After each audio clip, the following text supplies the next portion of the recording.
सीजेपीनं school ठीक करो हे अभियान हाती घेतलेले आहे। स्वातंत्र्य दिनाचं औचित्य साधत देशव्यापी मोहीम हाती घेण्यात आलेली आहे। शाळांची स्थिती सुधारण्यासाठी सीजेपी मैदानामध्ये उतरलेली आहे। गावागावामध्ये जाऊन शाळांचा आढावा घेतला जाणार आहे। सीजेपीचे संस्थापक अभिजित दिपके यांनी देशव्यापी स्कूल ठीक करो अभियान सुरू केलेलं आहे।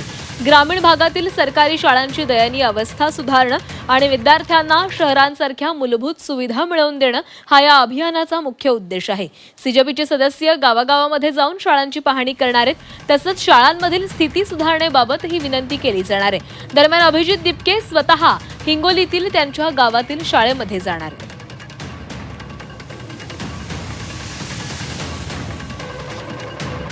हिंगोलीमध्ये अभिजित दिपके हिंगोली दौऱ्यावर आहेत। मला सांगा, आपण या ठिकाणी शाळांची पाहणी करताय, कशा प्रकारे शाळेची व्यवस्था आहे? हे तुम्ही बघता ते आता खिडक्या फुटलेल्या आहेत। मी मुलांना विचारले कधीपासून खिडक्या फुटल्या आहेत, तर 3 वर्षापासून खिडक्या फुटलेल्या आहे म्हणे। आता जर इथे एखाद्या मुलाचा हात लागला, मुलीचा हात लागला, हात कापल्याने जाणार का?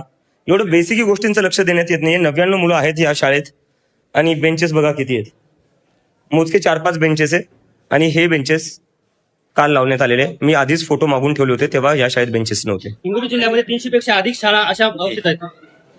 तेच आता हे कधी पण अवस्था राहणार आहे। देशाला स्वातंत्र्य होऊन 80 वर्ष होत आहेत, पण त्याच्यानंतरही सरकारी शाळांची एवढी खराब अवस्था म्हणजे असं तर चालणार नाही ना देशात। हिंगोली जिल्ह्यामध्ये अशा अनेक शाळा आहेत की त्यांना छतच नाहीत। तेच पाहणी करणार आहे आम्ही आणि हे लवकरात लवकर सरकारने करावं। जर सरकारने नाही केलं तर आम्हाला याच्यावरही मग आता आंदोलन मोठं करावं लागणार आहे। कारण तुम्ही अजून जास्त इग्नोर नाही करू शकत सरकारी शाळांना।